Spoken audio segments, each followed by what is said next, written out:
Have you thought of breaking through? Ain't it part of what you do?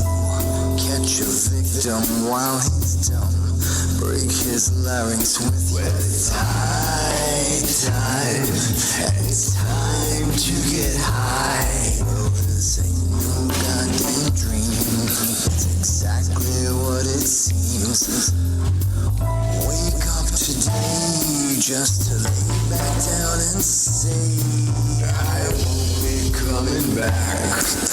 Let's call it a heart attack. Give me some of that knack. This is just a final payback. They all flipped on me, took my passions, left me be. When I had a place to sit, goddamn attitude to fit.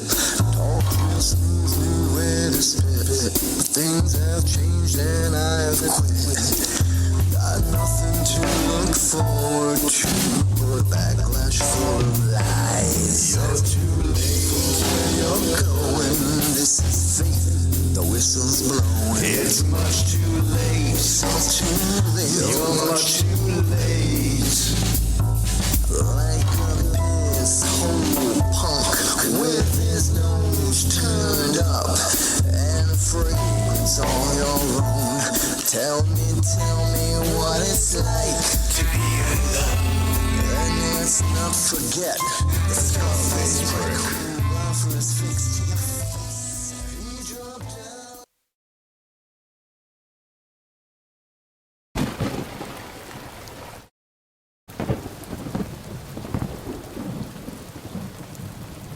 And welcome to a brand new life, to a brand new day, all the way from the wastelands of California. My name is Michael, and I'm the creator of all that you hear. I look forward to once again serve you those sounds of salvation. First time listeners, turn on, tune in, and drop out. This is a very different kind of show, a place where we don't feel so alone. Let us chase away the light no matter what you at home choose to believe. I do admire you for your curiosity. Live and direct right now, and in the flesh. You can find the podcast rendition of this program by simply going to michaeldeacon.com for further assistance.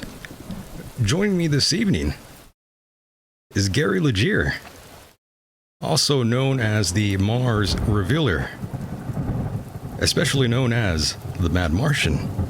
Gary is an independent Mars researcher of over 20 years, a one-time close associate and friend of Richard C. Hoagland, and once part of the Enterprise mission.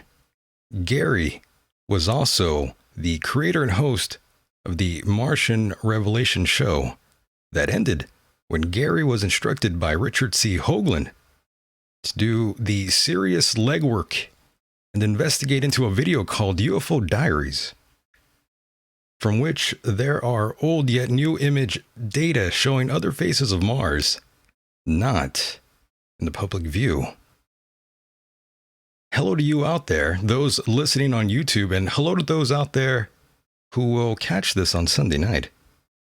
Do not forget that this is a call-in show. You are more than welcome to call in. That number is 760-332-8724. One more time, 760-332-8724. Don't be shy. Glad to be back already. Last episode, there were some speed bumps along the way, but we weathered the storm. Tonight will probably be no different. There are several dark matters to get into here tonight. Newly renowned Reverend John B. Wells will be tonight's subject. Let us begin. Newly renowned Reverend John. Oh, you need to turn that stream off there, Gary. How dare you? Newly renowned Reverend John. Oh, you need to turn that stream off there, Gary. Oh, what's going on here? Why am I hearing all sorts newly of renowned Reverend John feedback here? Oh, you need to turn that stream off there, Gary. Oh, what's that's going not on good. here? Why is there all sorts of echo there? Reverend.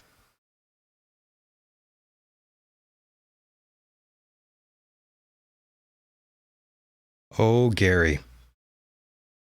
How dare you? Were you listening to the live stream?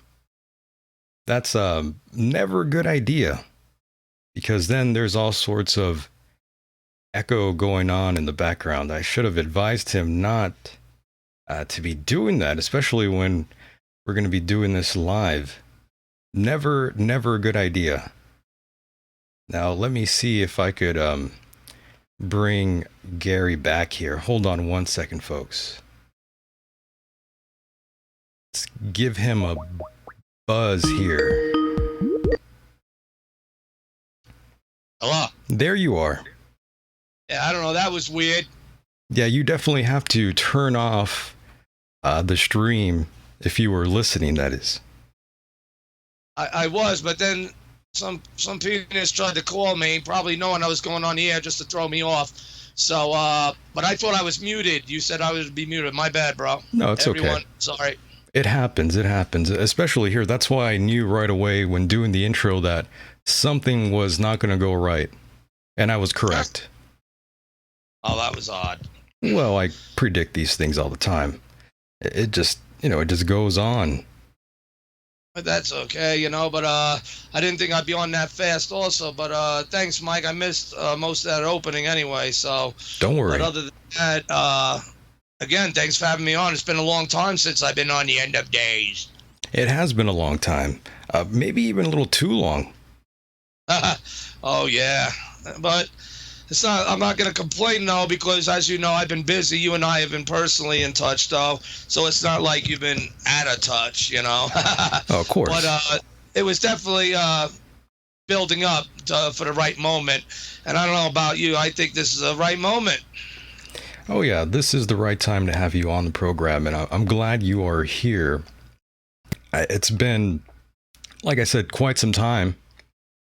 And I haven't actually had the opportunity to bring you back on here. So I'm glad we could finally be doing that. Yeah, me too, man. Definitely. And the listeners too. Maybe some of them out there remember me. Most of them probably do. But again, like I said, a lot has been happening. Last time I was on, I believe we were talking about Hoagland, the diabolical deeds done, him encouraging an investigation, and led to him setting me up, destroying the show, made me homeless, all this other crap that I'm sure we got into. Also, a Twilight Zone code down through time via the UFO diaries that led me on the path to where I think I tried to lay out on your show, Mike, where everything Hoagland does and says is code. On the surface, he'll talk about one thing, Elenin or whatever. And it's always coded, though, with certain things, to which is if you had the code keys, you could see behind the surface, and it paints a different storyline of how you could put it together, but it's in an unofficial way. Because in an unofficial matter, disclosures must come to us because everyone on the surface that has the purview to certain things are all official up the ass, no one can talk about it. So how, if you have people who are official up the ass that can't talk about it, then how do people that may know about it or know some aspects about it talk about it? And like he says once, answer, they use codes. And in his code, you could say, we got him laying out the truth, what I've been doing, how I've been doing. It actually helps him and makes excuses for the things that he had done to me, and mine was basically to bring forth this unofficial disclosure to make it safe to be seen. Then we could create critical mass on his ass. Then he'll be allowed to officially acknowledge it himself. We're not there yet, but I think we almost are. Okay, where he could come out and officially acknowledge it, blow everyone away, him admit that I was right all along, just look at the videos I made, blah, blah, blah. Mike, I think I gave you one of those videos for my latest, Richard Hoagland's unofficial disclosure. Pack in Smokey, you're definitely going to need it. You may have to watch it a couple times, but it's quite clear. Yet, is it real? That's the bizarre aspect of it. But Mike, again, thanks for having me on. Yes, There's just no so much doubt. to get into. There is. And again, like I said, welcome back to End of Days, and thank you for being here. You've been a long-time supporter of mine since the beginning. And, I really appreciate that. You've gone to bat for me on a number of occasions, and I've done the same for you. Yes, you have. And I have because of the fact I know quality and truth, and or at least real when I see and hear it. Pretty much. I mean, everyone, could be due to little. These are deceptive days in the end of days, aren't they? But where it comes to being honest with integrity and being yourself, you got a product there, you got a voice, you got a wit that I like, and you got balls, and that's another main thing. Because you had balls to go out where no one else, even the big names in radio, did not have the balls to go. They were all aided and were complicit in Hoagland's cover-up and conspiracy. And we're talking big names, as you know, Mike. Sure. George Norrie, Art Bell. And now we got this other guy, that they're going to be dealing with tonight. That's true. And believe it or not, it's all connected back to originally what happened to me, and he's still doing it to me on the surface. Just because I make a video with him telling the truth unofficially, that doesn't mean on the surface he likes it. His cover's blown. And that's all he could do is slander or steer away from it, but the truth is there. He just needs people's critical mass. But instead of me creating confusion, notice that you had the balls to call him out. You did more than once, right? You invited him politely. And what happened? Well, I didn't hear from him again. Right. Same thing with Michael Vara. Michael Vara, actually, if it wasn't for him, I mean, we got to throw credit where it's due. I got my show back on the air now, as you know, the Martian Revelation. Again, I'm no Art Bell, and I don't want to be. I want to be who I am with me, like you are with you, with your product. No outside influence. No people trying to have a say of who you are, what you could do, what you could say, what you cannot. But yet everyone wants your money. And they claim to be of the truth, are they? Right. But they seem to be in bed together. They seem to be in bed together with truth be damned. And then it's like, well, then what's the point? That's the big test right there. And what Mike Vara did, he had a golden carrot, as if I may enlighten everyone, Mike, and remind them, when that Dark Matter Network, the Dark Missioner Network, I call it, the Dark Missioners, Michael Vara was offered a place with his show before Art Bell's, planting that golden carrot right up his ass, ready for, thinking that they primed him, but no Vaseline. And what happened? Mike looked at the clauses that they said. One, he has to let go of his network. Okay, I can understand that's his network, a network name. That would kind of make me feel funny, as would you, Mike, with your End of Days, right? And we know that. But anyway, so to you listeners out there might know who I'm referencing. Notice I said who. How does it feel? I was right. But anyway, when it comes to bringing this stuff forth, Michael Vara was given the clause, okay, not only just as he has to release all connectivity, friendship, anything, association with me. My name was specifically mentioned. The archives, they would have to be torn down, that where I went nuts, including on your show. All of that's information, though. All that madness is information. And I still dare anyone to prove it wrong. They can't. That's why they had the slander. That's why they can't talk about it, acknowledge the ruins are there. But damn it, I'm going to keep coming. Because It's a war I must fight, and I'm on my path. Now, that being said, Michael exposed that. But what did he expose most of all? It wasn't just Art Bell's decision. It was Richard behind the lines doing the commanding, which told us the Dark Missioner Network was not really being run by Bell. Hoagland had a big major factor in that, and he was just the silent player, which allowed Mike to expose that for all those months when that was going on with Mike, his show over there. And I was like, God bless him, more power. He deserves it for letting me be on and the things I put him through and you.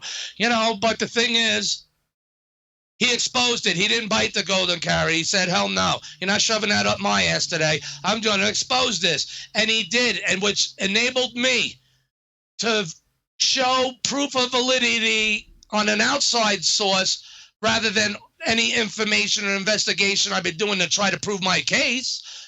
He helped expose because it happened to him. They were really concerned.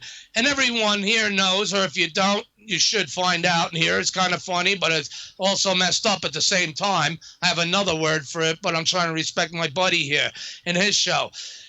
Even though we could be real here, but I'm trying to keep it cool. So that being said, I'm not going to keep it cool in a minute here, to be honest with you. I got some things to say. All right, that's cool because again, it's been a long time, and you've seen the progress. But this is part of the investigation of what ultimately led us up here to now to this night where I am now, just to find out, to help expose again that this big Dick Hoagland still has his balls out, thinking that he could be an influence on me and the show and upon you listeners and other show hosts. And that's where this goes. More big names being worried about a so-called crazy person, right. A nobody with one show at a time, whether I have one listener or 100 or one day 1 million. I mean, but it's my show. At least I'm trying to get back on the path, and I have a vision that I still want to unfold. But I also have a case to close. Remember that, Mike? A case. That's what this case is. And the thing is, these other sources like Mike Vara, he showed to everyone that it's not just the rantings of a madman, because he's exposing it. They used my very name to him and everything, and he puts it out there, and it's there to be seen. It's history. All that's history. And they got all the more mad when I started my show up again, because as you know, Art Bell had passed. I confronted Art Bell before that on that MV show, whatever the hell he is. Bell Gap or whatever, where he had his nose right up, Art Bell's ass, thinking, I don't know what, they're all thinking that they were going to get a golden carrot or golden prize from him, as if any of them would deserve it to begin with. And they all were bitching at Heather Wade. They were just jealous, regardless what one may think of Heather or not. They were jealous. You got to admit that.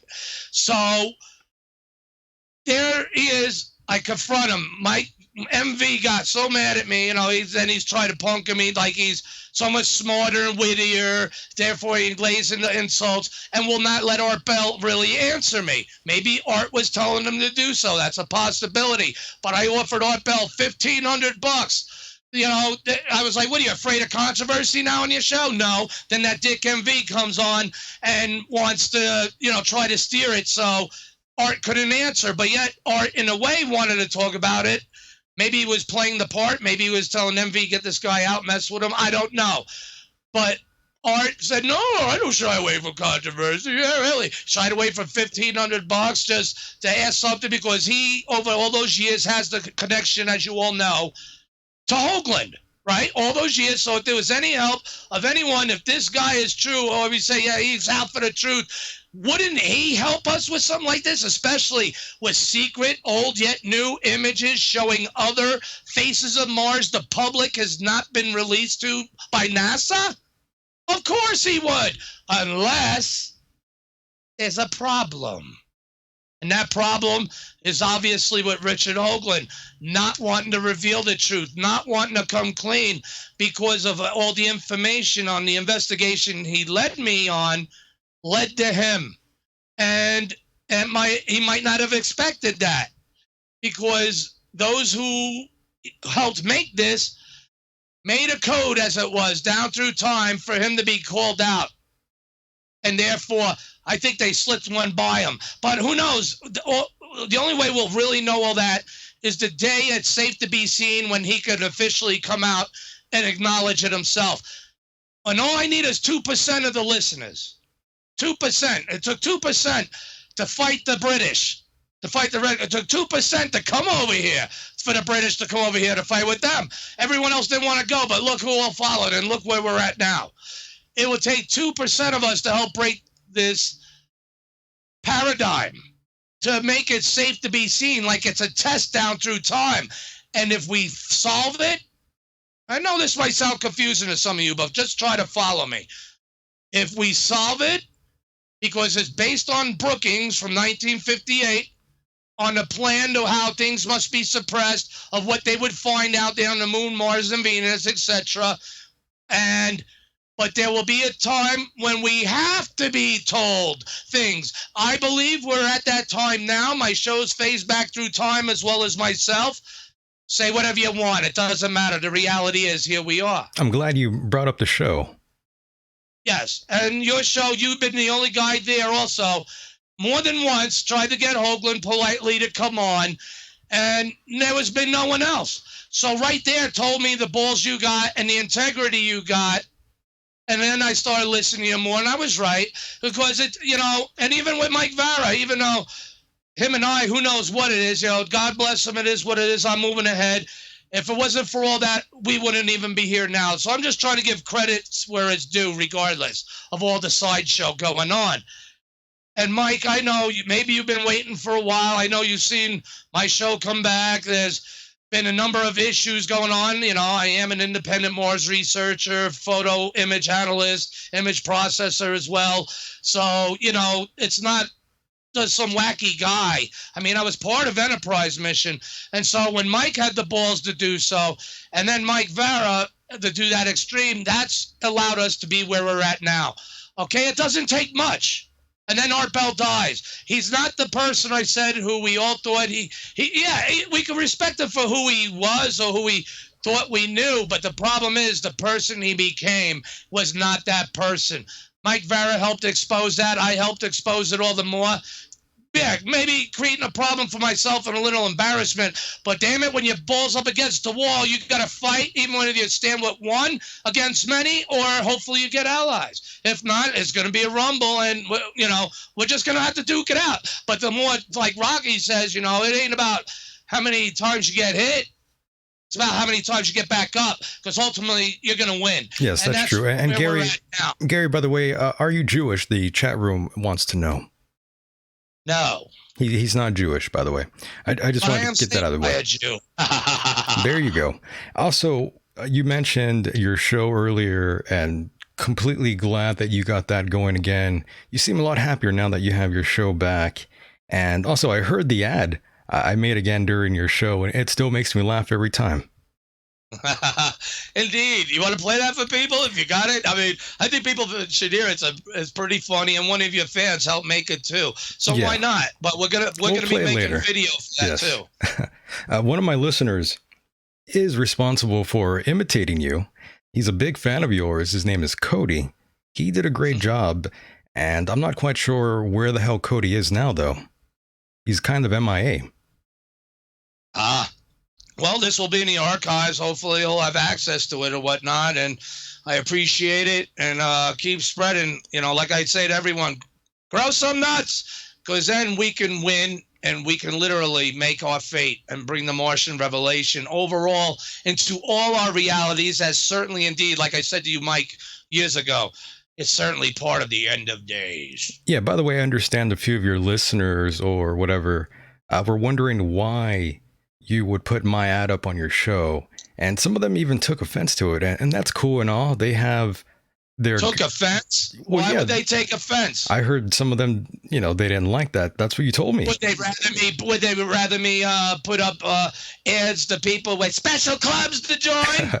Yeah, they have a God-given right to feel that way, but listen, Gary, those people can suck my dick. Indeed. Indeed, and no one's gonna bitch at. I haven't heard anyone bitch at me, except one person asked me, why I did it. I said, well, why not? I said, you're a friend of mine. Your show's got balls. I like the flow of it. It's entertaining. It's funny. He's sarcastic. He'll tell you like it is, and still all be cool at the end of the day. If you're cool, if you're not, this ain't a cool person. I mean, this is a show for a cool person. You know what I mean? So if you don't like the show, then probably you're uncool, But again, Mike has his audiences of various different ranges, and you shouldn't. If you're pissed off, it's because you don't know Mike and this end of days well enough yet. That's all I'm saying. And anything that I could do to help that show, because you guys have no idea who Mike is or how important he is down through time. Yes, Gary. Now, from my understanding, tonight we will be playing some clips from the phone conversation you had with Mr. John B. Wells, the Reverend John B. Wells.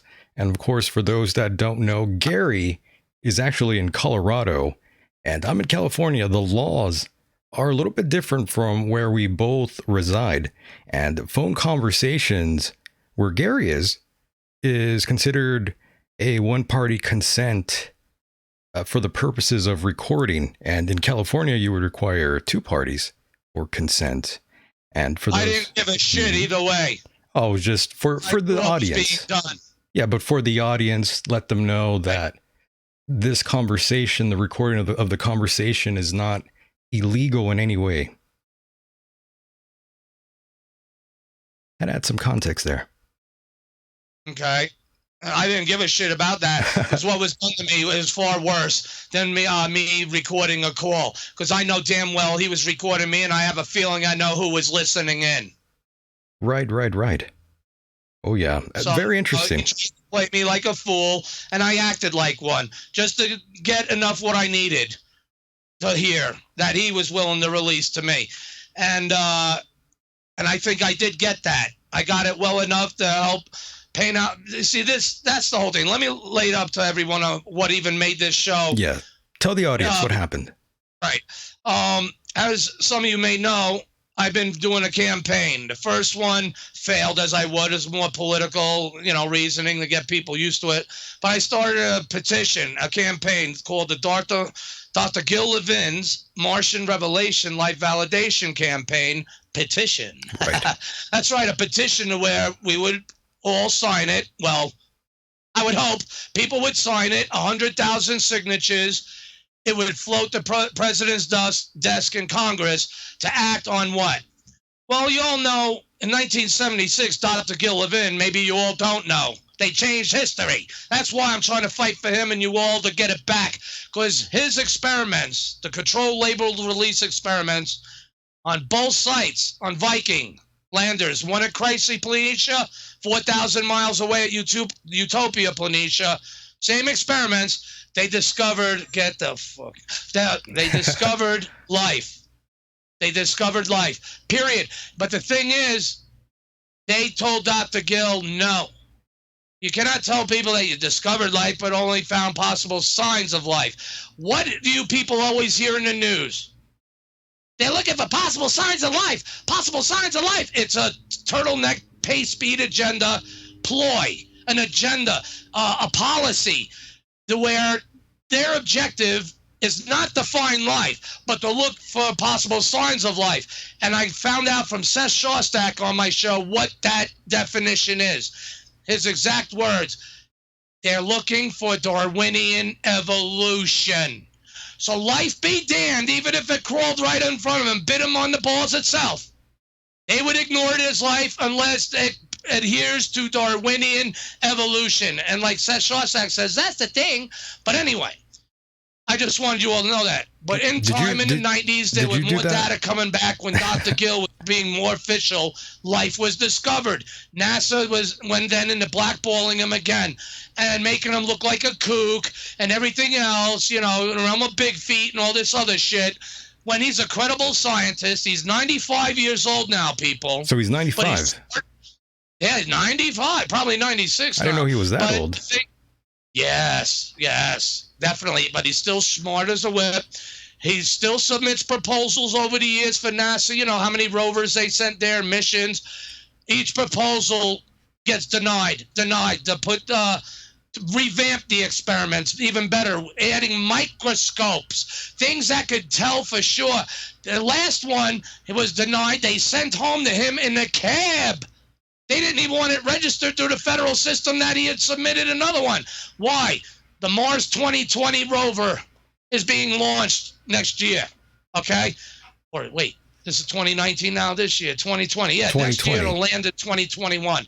Therefore, but on board, there's a slew of experiments that they're so proud of, right? It costs millions and billions, but not one detects life. They only look for possible signs of life. There's not one there that can say, okay, all that's good, but now let's do a test and see if we replicate for the basic form of question, is life on Mars? Redo the labeled release experiments. We could also have a percolate tester separate because they wanted to call the organic compounds that do the percolates some bullshit theory model they want to put in to make you think that Dr. Gill's findings are invalid or that he's a quack. And that's bullshit. So this would definitely settle the test. Let them have all their experiments. Add a percolator tester to debunk NASA's or to confirm NASA's stance. And Dr. Gill's labeled release experiments, which will confirm or deny what the Viking findings were. And this one would even be better. And there is no better technology, though Seth Shostak liked to argue with me, that we have so much better technology now. Really? Are you doing Richard Hoagland's voice again? Well, it's a habit.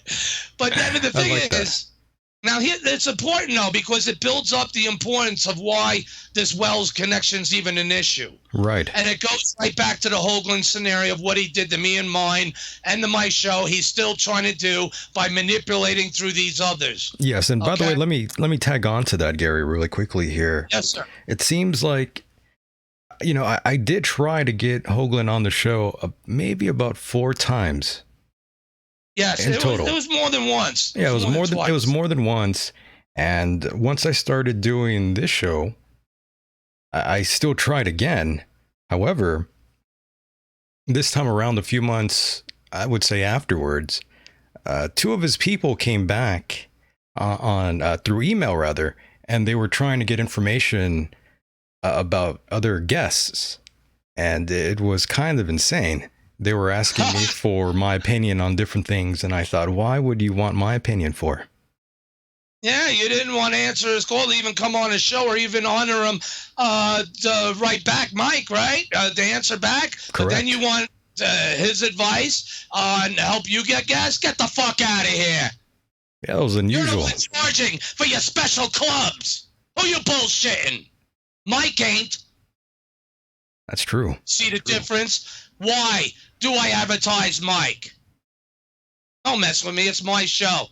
You don't want to hear it? Don't hear it. But there are people that do. And it's growing one show at a time. And I'm on the job. But back to Dr. Gill, unless you want to add on to that.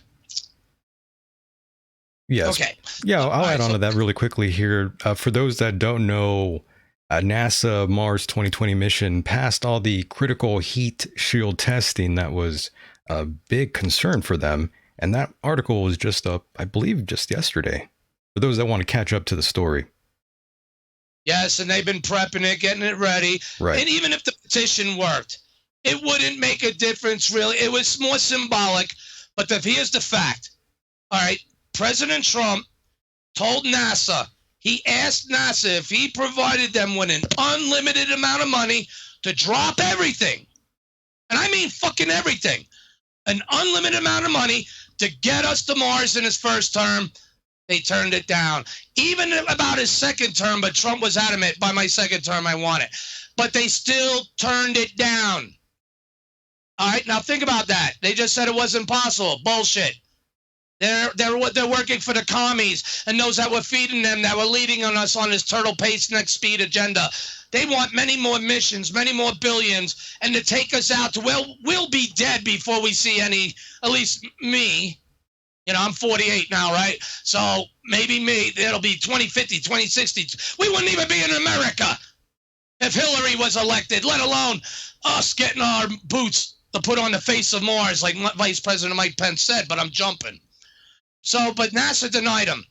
Okay, this petition on the WhiteHouse.gov site, you need 100,000 signatures for it to, to float it and be put into Congress, right? Whatnot. Right. Now, 150 signatures would allow it to be seen on the site. Now that, from what I was told, that was our plan, what we were going to do, and I was working behind the scenes. Everyone didn't have to know who's what's what. Even Mr. Wells, he didn't need to know all my business and bullshit. But I'm jumping ahead. Yeah, his interview, by the way, with Dr. Gil Levin was incredibly boring. The interview with him? Exactly. All right, we're going to get to that. But I want to spell out the importance to this. Yes. Because for them to understand, they got what was done was not only done to me because of those connections of the Dick Hoagland, the Dark Missioner Network, and whatever he's got going on with Wells. It was to do it to all of you. Now think of this.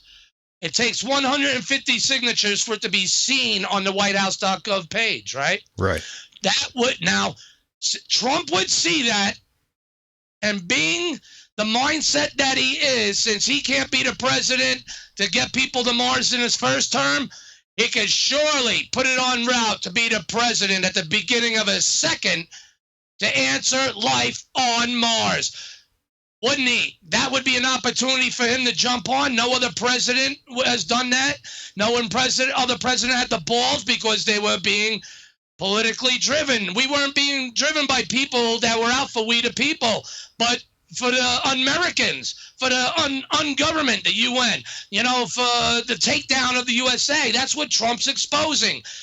And notice how international collaboration. We're doing so many. We're giving our technologies away. We let them steal from us. We sold out to us. You think, and now we're wondering, oh, we're in a space race. I've been saying that years ago.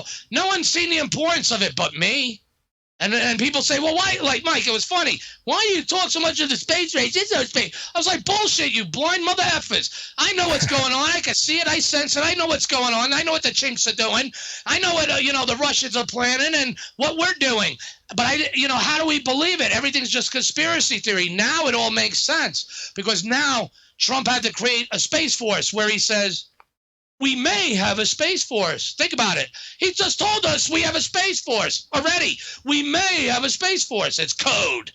Brookings, disclosure. The one who would be the ones to tell us would be the officials, the presidents, to believe they just did it Brookings style. We may have a space force. We'll develop another one. It was so nonchalant, no one got it.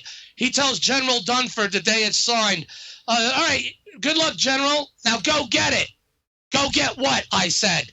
It's like no one's noticing this. No one's noticing the fact that Vice President Mike Pence just a couple months or several months earlier said we're going to put American boots on the face of Mars. Mike, the face of Mars. Well, actually, holy shit.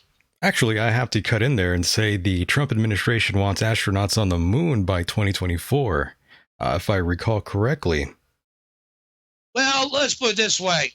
NASA, and there are positive steps for going to the moon too, but I say we could do both at the same time.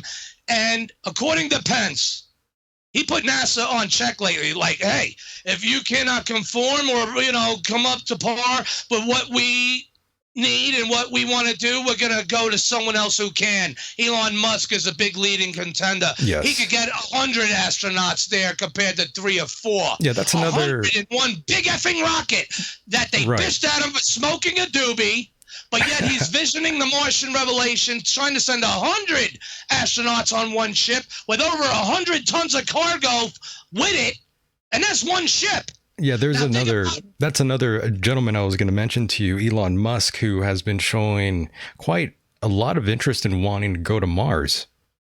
Big time, because the Martian Revelation's upon us. Now, then it's real. It's not just a show. It's not just a kick or a thing to join a special club to, okay? It's a reality that's going to be a part of all your lives, just as end of days, because we are in the end of days. But this time we're in a new timeline. And now we have to make our fate. And that's why I'm phased back through time to help make our fate. Because till kingdom come, it's going to go a different way around this time. Think of Biff in Back to the Future movies. Think of something like that, and you might get the concept without getting into it, because I'm steering way off.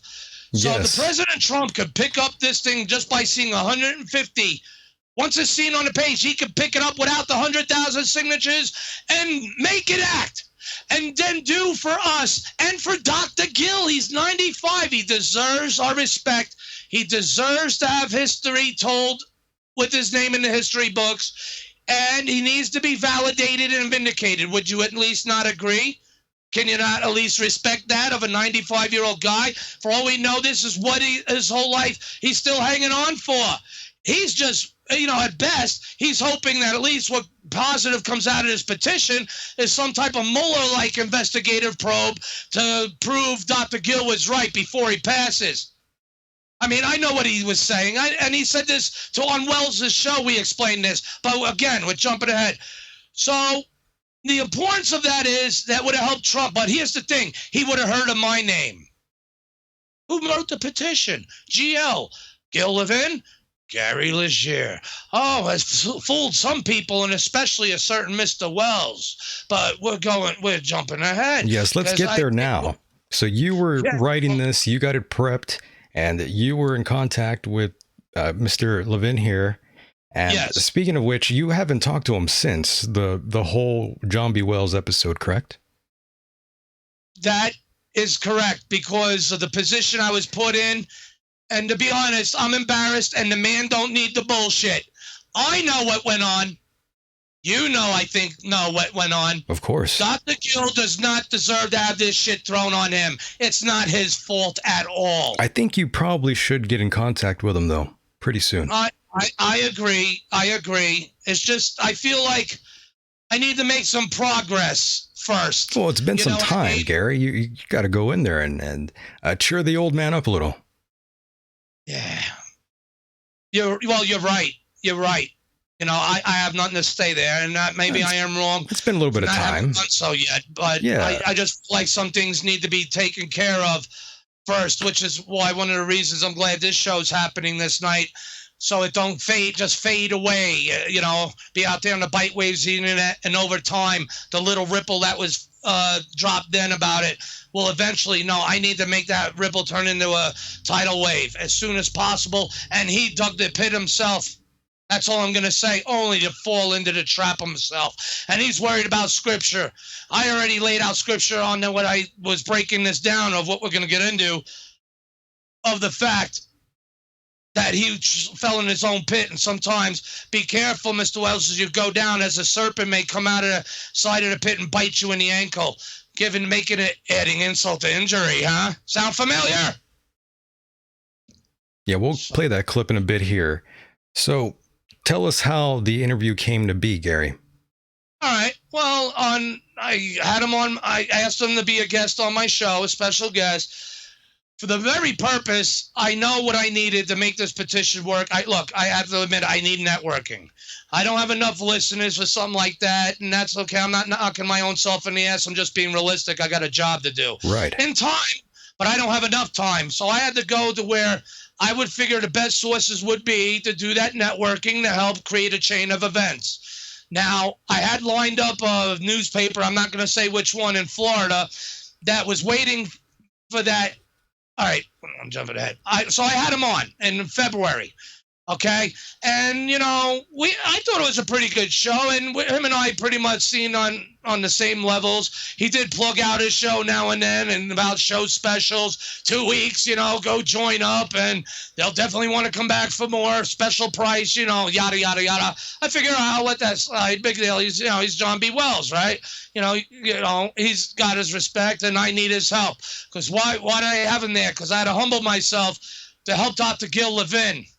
Because it's my job to do so, where these other people who you would think that you pay for and all that bullshit to bring you the truth never had the balls to do it themselves. Ain't that right, Dick Hoagland? Can you handle the truth? He does of a show after destroying mine many years later. I say, bitch, you can't even tell the truth.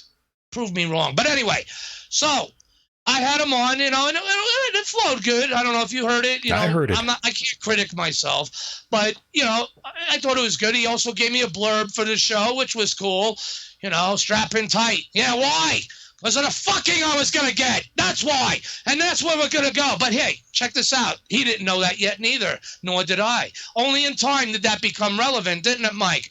Because I asked him, please help us for Dr. Gill. I was creating a petition.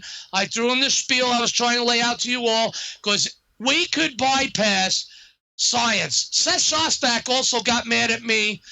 He's like, let me tell you how it's done, Gary. Science isn't done by petitions. It isn't done by order, having the president order put on such and such on the mission or not put. And I was like, damn, it's incredible that we have the need to do so, but we have the right to do so. You see, Dr. Gill is not an unqualified scientist. Okay, he was saying, "Oh, it's for qualified scientists," and I could have countered, "Hey, but I would have seemed more argumentative." I just wanted to get certain things from him, and he let us know his position, and he was angry at that. Why? Why is science, the progression of science and facts and truth, so dangerous to these people? They're so afraid to become wrong in their theories. They have to shift. How are you going to teach the people and make human progress?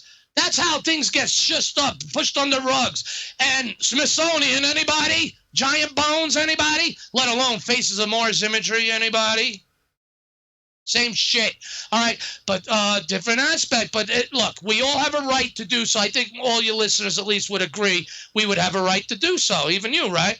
And that would make sense. And it's bad that is that way, but we didn't set them up that way.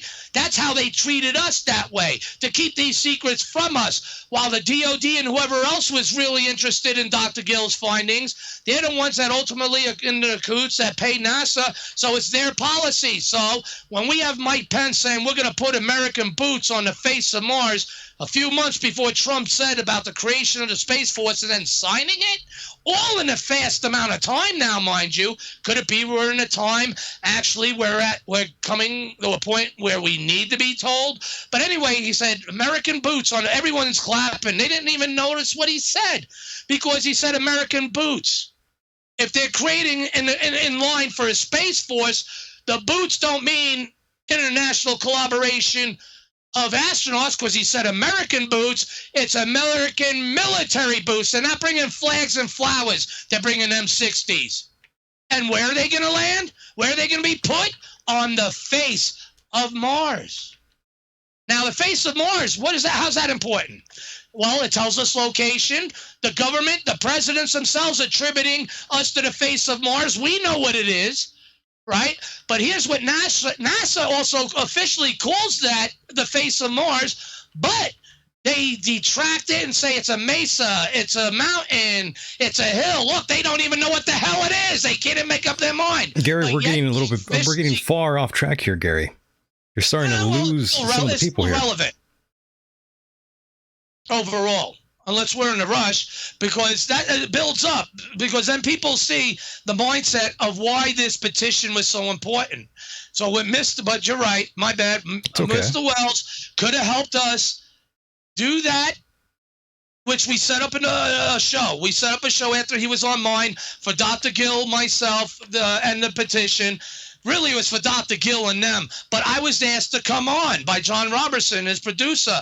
And okay, I had to fill out a form just like Dr. Gill did, and we submitted them, fine, and I gave him a quick bio and points, and so did Dr. Gill. Right. Now, we did the interview, and it was to help spur the petition. And it went great. Dr. Gill was smiling. You could see him smiling. You got to see my mug.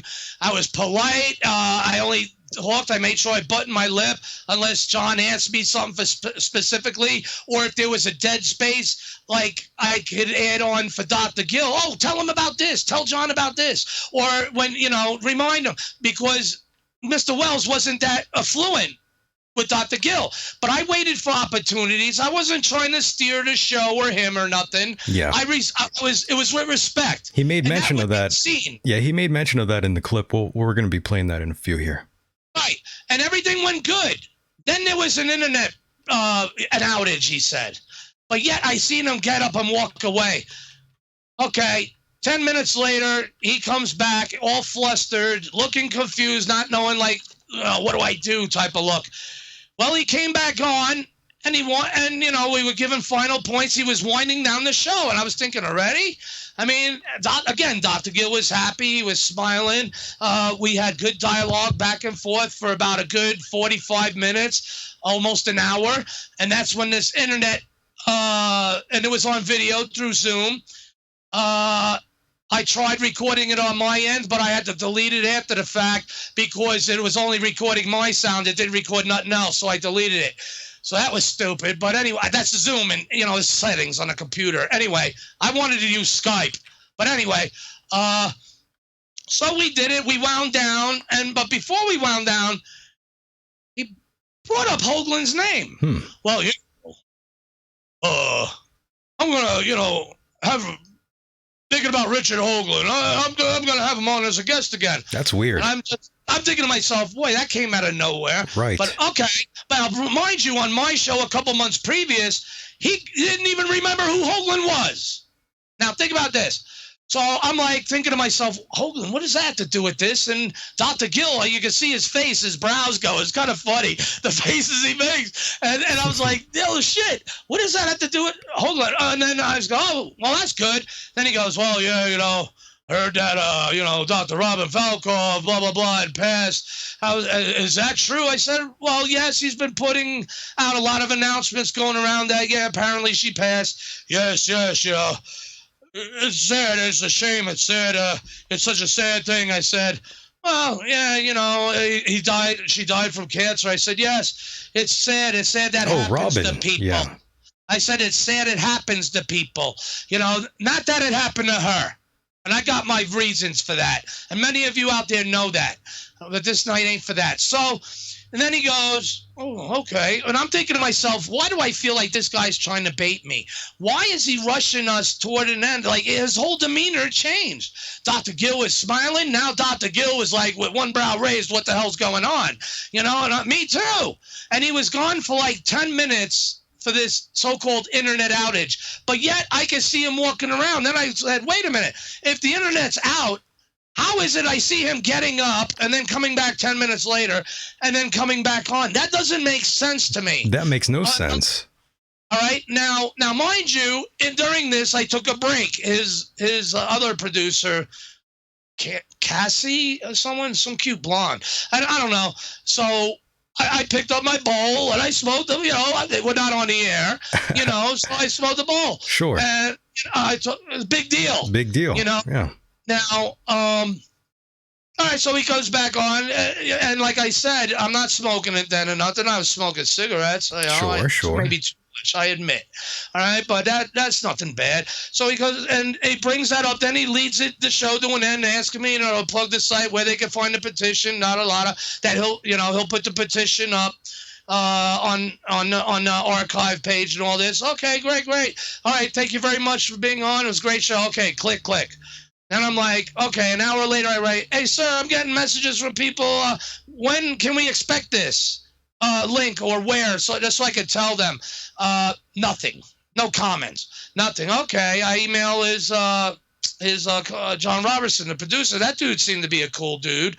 I'm not having nothing to knock against anyone. I was appreciative, So, and I was polite to everyone. Now, here's the thing. Nothing, no reply. Then later, I'm like, okay. Then I start sending phone messages. Nothing. And how long was that, Gary, by the way? How long did that last? The no response. Right. Mm-hmm.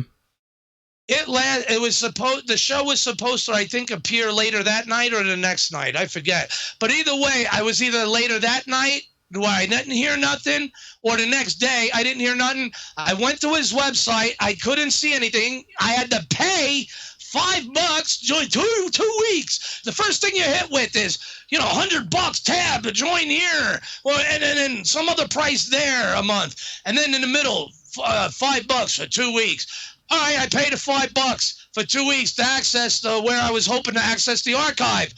I'm like, I look down, I see Dr. Gill. Oh, great. Then I look at it. Wait a minute. I only see Dr. Gill? And the time, it just looked different. I was like, what the fuck? I click on it. What the hell is this?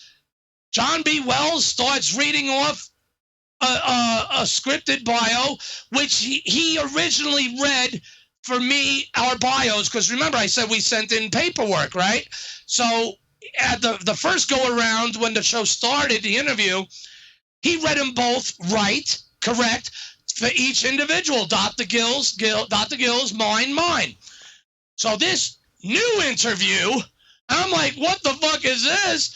And he starts reading And then you see Dr. Gill's face. He looked confused. Yeah, you're he skipping. Wasn't smiling no more. You're skipping around. Like, by the way, Gary, you're not telling the audience that this is a separate interview.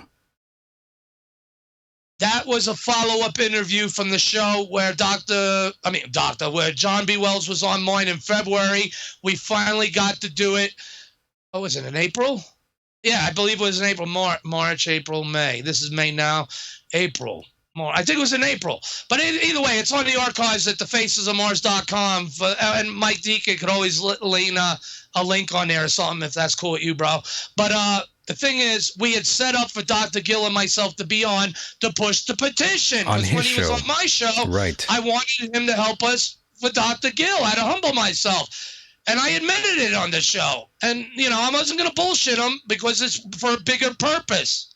I'm trying to do my job that others should have been doing long ago. You understand, everybody? Does that make sense? And you don't have to join any special clubs to me or any special subscriptions for me to do my job for you. I need your donations.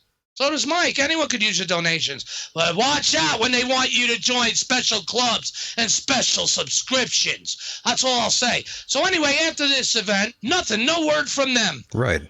I listened to this show. I'm blown away. He reads out the paper of Dr. Gill's bio like he had just brought him on, like it was a new interview, like the one we didn't even exist. I'm like, what the fuck? Now I know probably the look of confusion on Dr. Gill's face. The face that he makes is kind of funny, especially looking at it in this light, because he was rereading his bio, but he deliberately messed up, got info wrong, said that he will not reveal the source of the name who gave him the info, which was me, because it was faulty. Therefore, he tore it up and he threw it on the floor and laughed. But let me pick that back up. He tried to make a whole play in the skit out of it to make me look bad, at least in Dr. Gill's eyes. But how in Dr. Gill's eyes when he just read both of our bios correctly the same day, an hour and a half before? I mean, what is Mr. Wells losing his mind? Is he the one that is, Dr. Gill's 95, his mind is strong, and his brow is up like, what the hell's going on? I seen that at least, but he was following with Mr. Wells. Who knows what was said after we were on when he hung up with me? How'd he get Dr. Levin to stay there, redo an interview, and then go out of his way to make me look bad, saying that the information that was provided to him says that Dr. Gill was closely connected to Enterprise and the Hoagland, which he knew that wasn't true because he just read the right bios before. So what the hell is he doing? Oh, well, we'll get to that, right, Mike? Because he says, according to him, he was saving me. But we're jumping ahead. So I'm like, okay, finally. I send a message to him. I call him this time. He picks up. I'm on the phone right now with, I don't know, some name. Like, how the hell, why tell me the name? Just tell me you're on the phone with someone. You'll call me back. I'm on the phone with such and such right now. I don't know who the name was, but I'll call you back. I'm thinking, yeah, right. But sure enough, 20 minutes later, half hour, he calls me back. And now at this point, I had already heard the interview. I seen it, the video with Dr. Gill and himself. And I'm going to tell you something. The interview we had, Dr. Gill was smiling.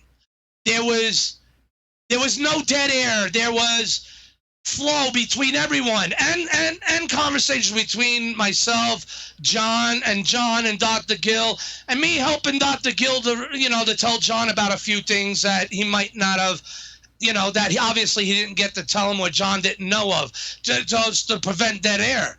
And he seemed to have a problem with that anyway, but he explains that later in that recording. So I'm like, what the hell happened? I figured out what happened, especially because of this phone call. Mike, this might be where you want to come in, because I think certain things bother you, let alone me. But Michael is the one that wanted to do this. I didn't ask him. I didn't twist his arm for this. I don't know what to expect either, but I know that the truth must be told. The truth must be shown, because what he did to me, whether you want to believe Hoagland was on the phone and behind all this or not, okay? I know where he was, but it don't matter to you. But he did kick you in the nuts too. Why? Because he prevented this truth to come out to you.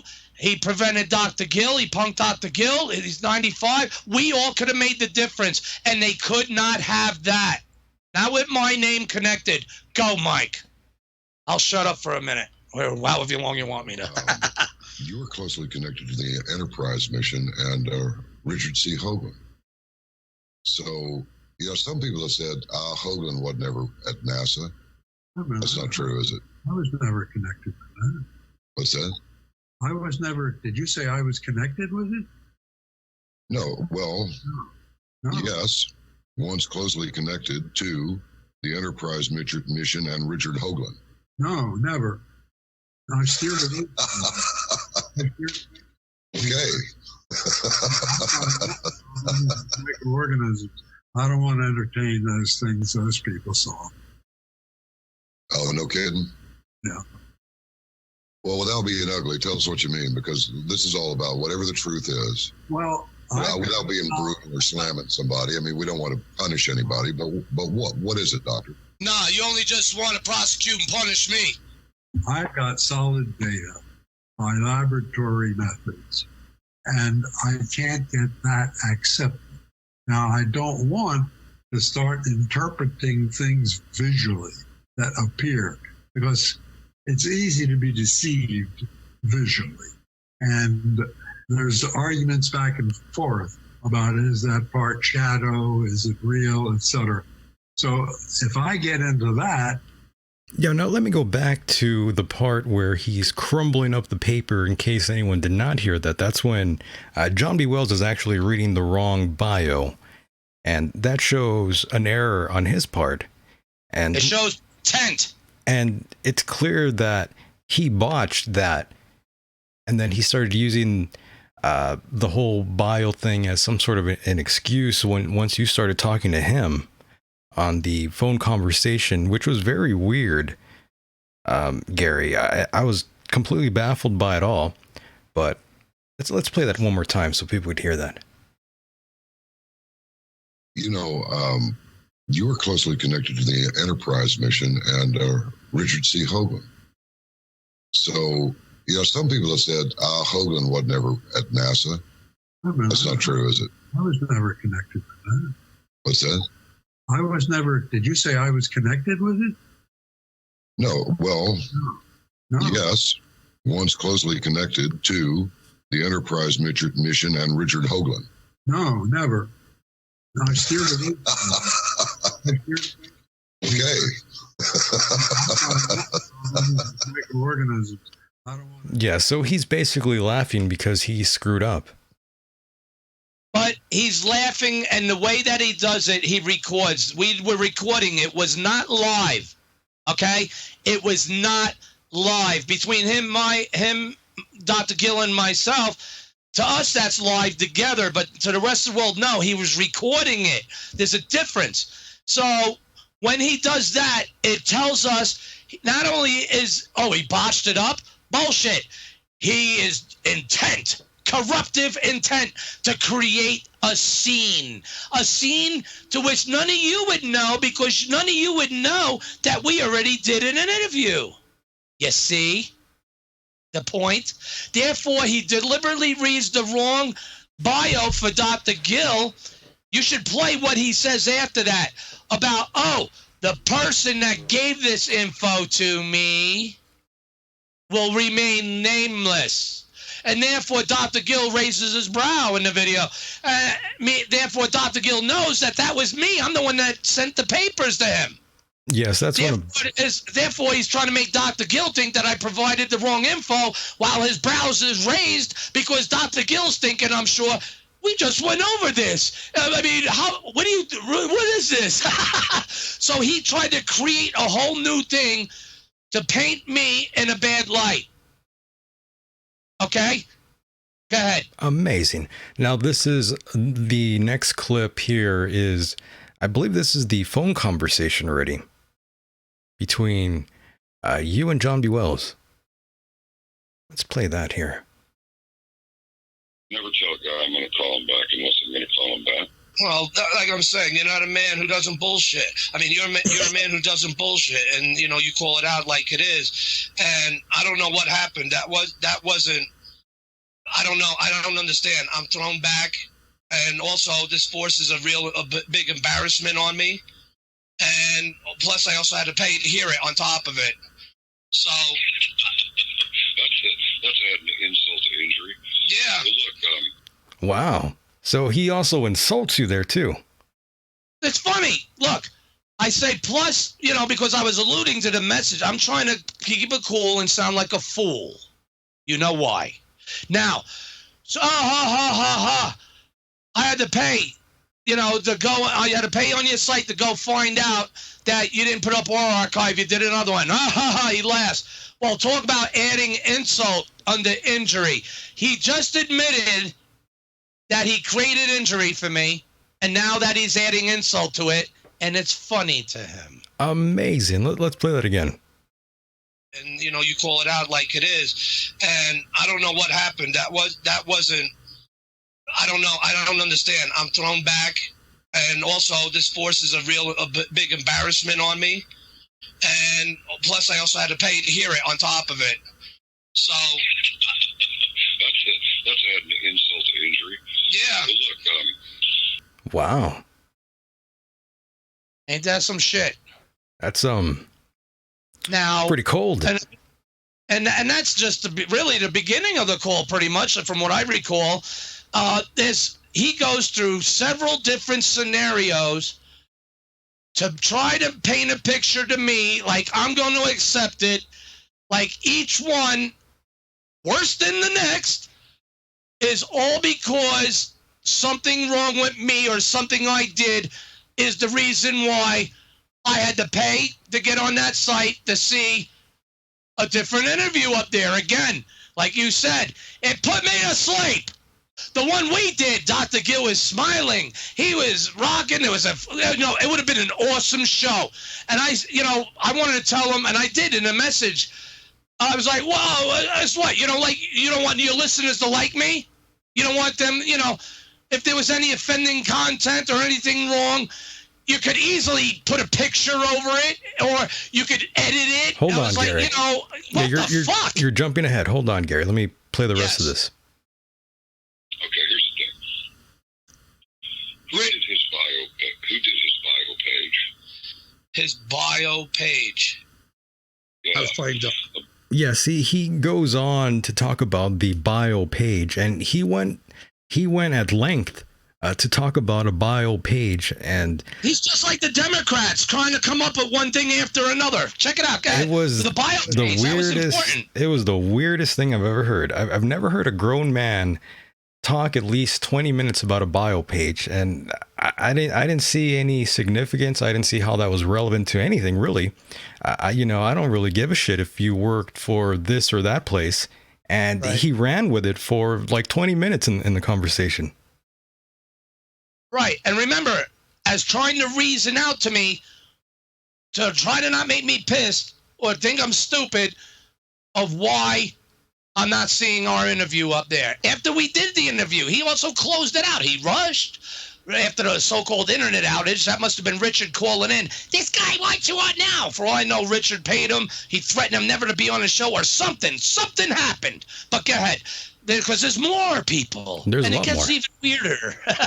All right, here we go. Bio that he sent, along with this information there, a little brief biography about the guy. Oh, you mean the actual paper?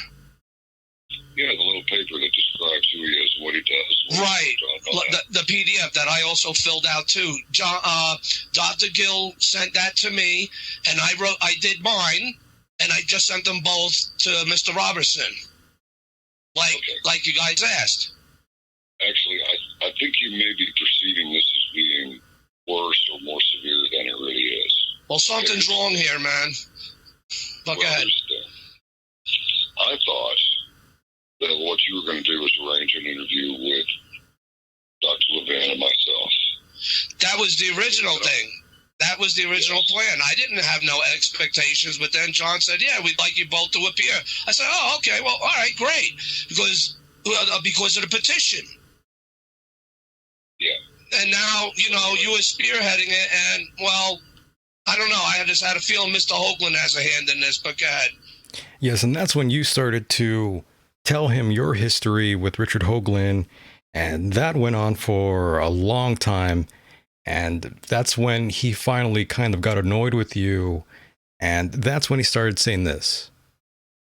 I wasn't getting enough Dr. Levin. I was getting too much Gary. But look at it this way. Because you were kind of running as... See, right there, he's telling you that he got too much Gary. So and then he was saying I was running it. He's clearly telling you that he was annoyed by the episode, that he didn't hear enough of his own voice. So that's why his pussy got hurt. He's full of shit. And if he was to put out that video, I said, I want that video. Because it would totally prove everything he's going through wrong. But go ahead. Here we go. If you're interviewing him with me, with him, on you. Here, let's play that back. Let's hear his pussy get very angry. Enough Dr. Levin. I was getting too much Gary. But look, too much Gary. Clearly he's upset. Clearly. Continue. Get it this way. Because you were kind of running as if you were interviewing him with me, with him, on your show. It may not look good to you, but the way I see it, your ass was saved. And I'll tell you why. Oh, he saved you. That's a good old Reverend John B. Wells, ladies and gentlemen. He saved you. Can you believe that, Gary? He was looking out for you. That was more like concerned trolling. No, the rubber glove was surprisingly gentle. Amazing. Let's go back to that again. Hearing John B. Wells clearly upset that there was too much Gary and not enough of his own voice. I wasn't getting enough Dr. Levin. I was getting too much Gary. But look at it this way. Because you were kind of running as if you were interviewing him with me, with him, on your show. It may not look good to you, but the way I see it, your ass was saved. Your ass was saved. Why? Now just listen to this, and I want you to get this, Gary. I'm doing you a favor. There's nothing in it for me whatsoever to destroy anybody or hurt their feelings or piss them off or any of that stuff, okay? You asked me to come on your show. I did. I had a good time. Yeah. Hooked me up with Dr. And that's fine, but here. And there was I didn't expect anything from it. It was cool that you said, well, fuck ahead. But listen, I'm about to get to the good part. Do you know what's on his bio page? I did. Here we go. Back to the bio page. Ladies and gentlemen, you have to understand I cut out a lot. In other words, I cut out a lot. The bullet report. I cut out a lot of the audio because John B. Wells harping back to the bio page like it means anything to anyone. No one cares. So Mike can always put up the link for you all to actually listen to Wells as well to hell to get more in depth. But go ahead, Mike. You're rocking this right on. Yeah, but it's true, though. He just went on and filibustered with the whole bio thing. It's like no one gives a fuck, man. So here we go again. Not read it. He said it was finished. I took him at his word, and I sent it to Mr. Robertson immediately. All right. Well, let me tell you what was on his page. Do you have a copy of his page? Did you ever see his page? I guess I still have it. I sent it because when I see something, apparently the Dr. Gill's mail wasn't going to Mr. Robertson. It was just coming back to me. So since Dr. Gill sent it to me, I sent it along with mine. I am the one on my page. I said I am the one that was once part of Enterprise. Me on my page, not his. Any people that I've discovered to be assholes, I have never done anything to them. I have never talked any shit about them, with the sole exception of... Well, that's what I'm saying. You're even in your voice how I know you. That's why... What's that, Gary? Did he just call me an asshole? I think I missed that. Can you play that again? All right, hold on. I think he just called me an asshole. Let's go. Since Dr. Gill sent it to me, I sent it along with mine. I am the one on my page. I said I am the one that was once part of Enterprise. Me on my page, not his. Any people that I've discovered to be assholes, I have never done any... No, he said anyone who he discovers to be an asshole. That I never had done anything to them, anything wrong, but we know that he did to me. Therefore, he's calling me an asshole. Go ahead. Amazing. Plain. Things to them. I have never talked any shit about them, with the sole full exception of. Well, that's what I'm saying. You know, even in your voice, how I know you. That's why I even wanted to have you on. You are a voice of the future, the Martian Revelation, more ways than one. Just make it. I heard Pence the other day. It's on. His own words said it. Sir, you are a no bullshit guy. I respect you, and you know. So I don't think you feel the same way now, though, do you, Gary? no, and I didn't then. I knew what was up, but you know what I was doing. I was playing the fool because this guy. Look, we already seen what he was doing. Go ahead, there's more. Oh, yes. You'll see why. Oh, that's why I wanted to have you on. Well, I appreciate that. Now I'm going to hit you with the good question. If you go back and read Dr. Levin's guest sheet, you will notice two things. One of them is there's no mention of him being Dr. Levin. What? So why don't I see Dr. Levin here? He goes, well, I do have a PhD in whatever he said it was, and an MA and something else. I said, okay, so you're Dr. Levin, you're not Gil. Okay, fine. And then as the interview went on, I said, now, it says here that you were closely associated with Enterprise mentioned Richard C. Hope. They said, no, I would never associate with them. I don't want anything to do with those Well, people. that's on the show I heard, but that wasn't on the show with me, him, and you. Well, that's correct, but isn't it a good thing that it wasn't on the show that you were on? Because then he would have had to say, with you on the show, I don't have anything to do with Richard C. Hoagland. I don't want anything to do with those people.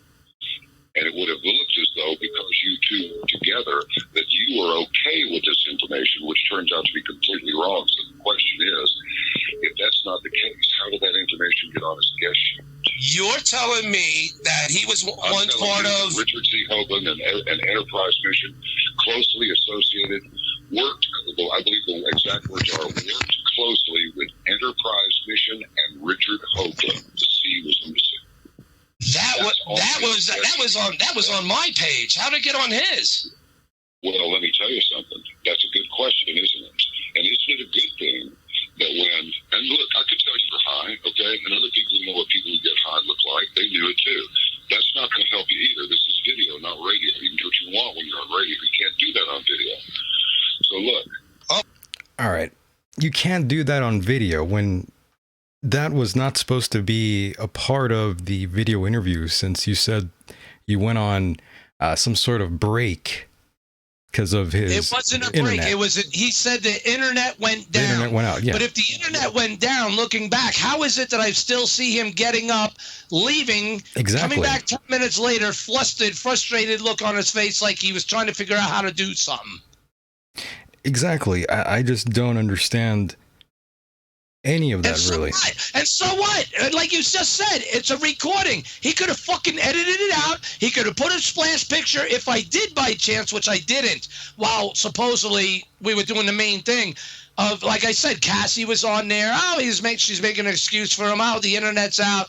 Blah, blah, blah. I'm like, oh, okay, but yet we're connected. Yeah, you're connected. But anyway, Ridiculous. that's it. I mean, he could have blocked it out. Edit. Simple problem. Go ahead, Mike. Yeah, but now, like I said, during this clip that I'm playing with the Reverend John B. Wells, he's saying that he basically saved your ass because you were high during the interview. I found that a little strange because I always thought he was someone. Was it a info? I always thought he was the wrong info. Go ahead, Mike. Sorry. Gary, it's okay. We both love each other. It's all right, Gary. I'm on your side, Gary. Don't worry. That's cool. I just have a habit of doing that, listeners. I try not to, but this thing gets it's okay. me so. You're fired up. Don't worry. I appreciate that.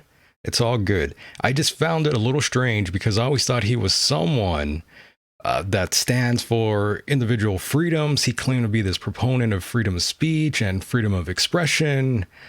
Oh, no, quite the contrary, correct?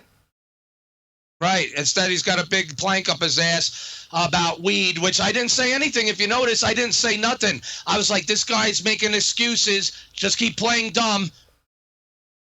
Go ahead, yes. Mike, because there's more to it. Right. He's trying to save me from what? From looking bad. He'll eventually say that. Yes. Yeah. Save me. Now we're going through, okay, how are these things saving me? Okay, boom. Here we go. Okay, there's little things I can understand. I might have pissed you off. Except my things. No, you didn't. How old are you? 35? 48. Okay, Okay, 48, big fucking deal. You have no idea how young you are, okay? Just remember that. Look, this worked out perfectly. You invited yeah, it did. You brought me on your show. We had a good time. That's good. You hooked me up with Gil Levin, but no mention of Doctor was there. I got down and I added it to the shoot when we started over. The Richard Hoagland and the Enterprise mission thing was there.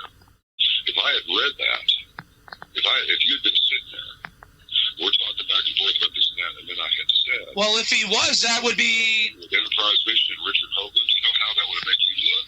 How? It wasn't me. I didn't fill out the fucking paper. It doesn't make any difference. That's not what the audience has no idea. Who says that the audience knows we're all buddies and each other for years.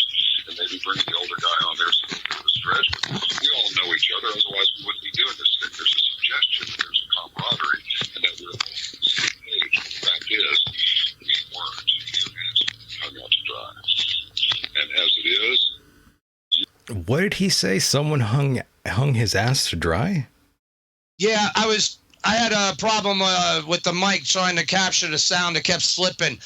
The gist I got out of that is he's trying to make up an excuse for if I was there and he had read that, oh, Dr. Gill being a part of Enterprise mission, and if I was there, I would look bad.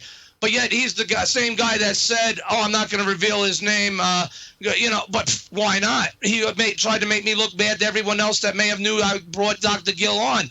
People knew I was going to have that interview that day. That's why I was hounding them, because they wanted to fucking link to the archive, and he wasn't answering me until I paid for it to find out, which, hey, talk about insult to injury. Go ahead. Amazing. I'm still completely baffled by it all. Out of all people, I never thought he would... It was a setup. I never thought he would be that way. He really did not come across in a good way during any of this phone conversation I've heard. And I've interviewed him twice before, and I know he took some sort of issue with me, I'm sure, because I haven't heard back from him or his camp in a long, long time. And that's usually the way it goes, boys and girls. You never know who you have heat with. And there seems to be plenty of people out there that have heat with me. So be it, I welcome it. I live for those beefs, to be completely honest with you. And I'll just say John B. Wells, he's changed. I've said it before, but now I realize that this was not pure speculation. Hearing this solidifies what I always thought it was true about John B. Wells. The whole Christian thing is bullshit. He's a fake, he's a phony, just like most people I've met in the Los Angeles area. Bunch of parasites out there. And listen, back in 2006, I was actually already trying to get into the business, and all sorts of things went south. Just like today, I hear people promise me this thing or that, but I know they won't follow up on it. Most people are fake and phony in show business. That shouldn't be a surprise. Just like those hacks at Premier Radio, just like that cardiomyopathy victim out there who I won't name because I don't want to get threatened and get sued again. And it wouldn't be the first time. Don't get me wrong. I will name him. But I won't, not until he's at least 6 feet underground, as they say. And Gary, and for the record, fuck Michael Vera and Daryl too. Well, not literally, maybe that's too far. But I got plenty of things to say about these two characters.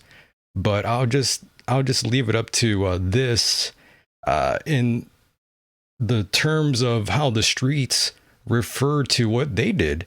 They pulled some hoe ass shit on me, my friend. And you know all about that, but we won't get into that since this has really nothing to do with them. Right. Gary, my God, that was such a weird conversation. I gotta hear that audio again.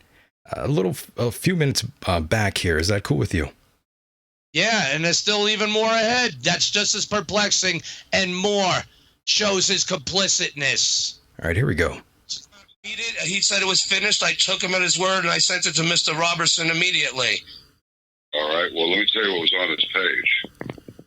Do you have a copy of his page? Did you ever see his page? I guess I still have it. I sent it because when I see something, apparently the Dr. Gill's mail wasn't going to Mr. Robertson. It was just coming back to me. So since Dr. Gill sent it to me, I sent it along with mine. I am the one on my page. I said I am the one that was once part of Enterprise. Me on my page, not his. Any people that I've discovered to be assholes, I have never done anything to them.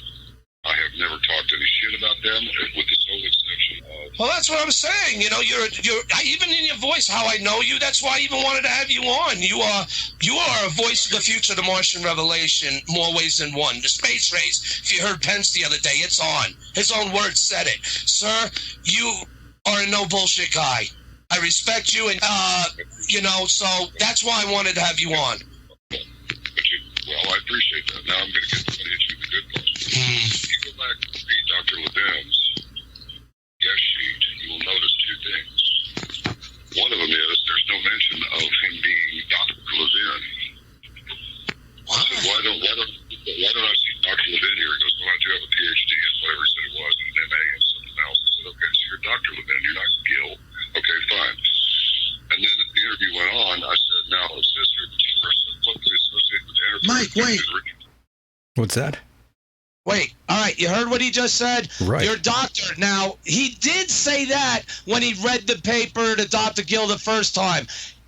He read it right, but he was like, oh, but you're not it doesn't say doctor, it should say doctor, and he laughs. That would have been seen and heard on the original interview. But go ahead. Well, that's on the show I heard, but that wasn't on the show with me, him, and you. Well, that's correct, but isn't it a good thing that it wasn't on the show that you were on? Because then he would have had to say, with you on the show, I don't have anything to do with Richard C. Hoagland. I don't want anything to do with those people. And it would have looked as though, because you two were together, that you were okay with this information, which turns out to be completely wrong. So the question is, if that's not the case, how did that information get on his guest sheet?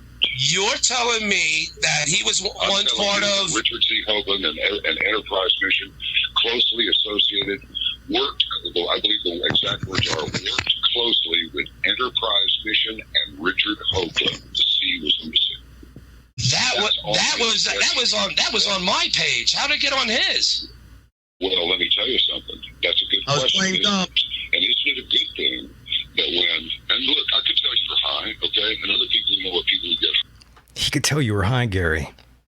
Yeah, right. Sure he did.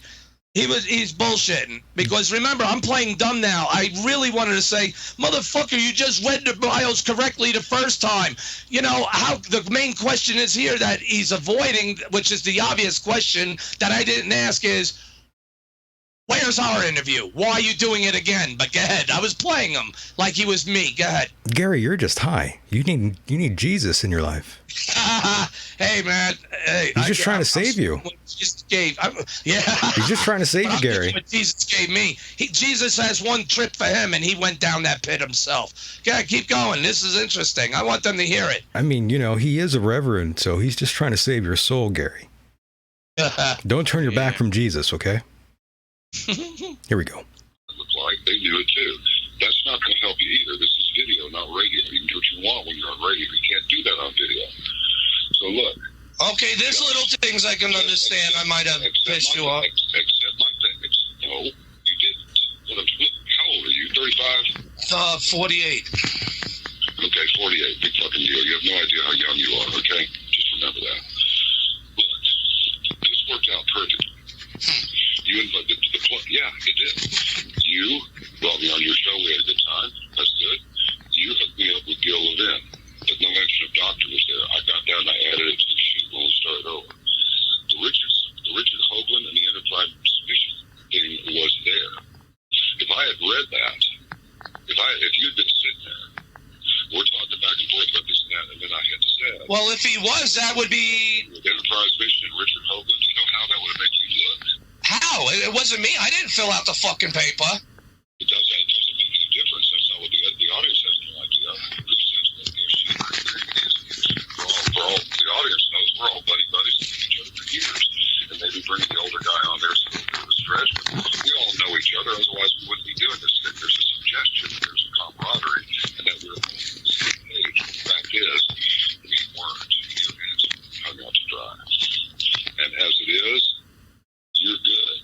You're golden. How? Everyone's asking asking me, where is it? And now when they hear Dr. Gill on your show, you said the person that gave me this info, no, let me just say, the person that gave me this info, basically, it cannot be listened to, cannot be trusted. And many people now are thinking you're, giving me that bad name because they knew. I told people. And Hoagland must have found out beforehand. What I said was, this is how this kind of thing gets started. All it takes is one error like this, and then it goes viral before long. Dr. Levin is associated with Richard Hoagland, and that is not the case. It was just and that's where it cuts off. He could easily just edit that part out, whatever offended him. It will only take a few moments. Something that there were no offending things in our interview right, we did. But I'm trying to say, right. But Gary, I'm just trying to say, if he was offended by anything, it would just take a few seconds to edit that out. Because we both know that he's not personally editing anything himself. He's just talking. So why it would be an issue to me, it just kind of paints the picture itself, if you catch my drift. Right. It seems he has a problem with me. But go ahead. You're right. Go ahead. Well, it cut out there. We only have one more clip, and that's when it seems like John gets really furious with you and hangs up. Oh, but before you play that, you didn't go ahead. Capture clip. You didn't capture the clip where I said, I guess I'm fucked out of a show. Well, yes, but let's chalk it up for that I owe you one because thanks for bringing me Dr. Gill. I was pissed off, man. And at that point, I'm sure you were pissed off, right? And where he tells me, remember what I said I told other people? Then it's like he forgets because then he says, did you tell other people? Yes. Well, tell them this instead. He said, tell them something else instead. So he wanted me to be complicit on the conspiracy he made for me with Hoagland, to help them with it, to lie to my listeners, and him to lie to his. Yeah, he wanted you to lie. Yeah, let me help you ram that up my ass. I'm not a fag. I was just completely baffled again, like I said, by the whole thing. And here's part 4. He deliberately staged a new show, pretended like the old show didn't exist, like he was just doing a show where people, once he puts out the recording, people think that's how it went down. Oh, this bio of his, he makes himself be the one really at fault for reading something wrong. But no, I'm going to do this to make Gary look bad because the person that gave me the info with this wrong information, when he scrunched the paper, threw it on the floor and laughed, he says, let me pick that up again. Why? Because he knows he still needed it. He was creating a scene. It was fake. That's why Dr. Gill wasn't smiling no more. Look, I fell asleep with that interview. The one we were on, man, that time went by fast. You all would have loved it. That's why when I asked him at the end of that, can I please have, a copy of this? No, he will not let us. He will not release it because it would show that everything he tried to say was basically because of he said you were stoned and you were running amok like Alex Jones. He compared me to Alex Jones, which I take as a compliment. He did. All right, but he was insulting me. You heard that part, right? I did. It was again completely baffling hearing this from all the people in the world at John B. Wells. Yes.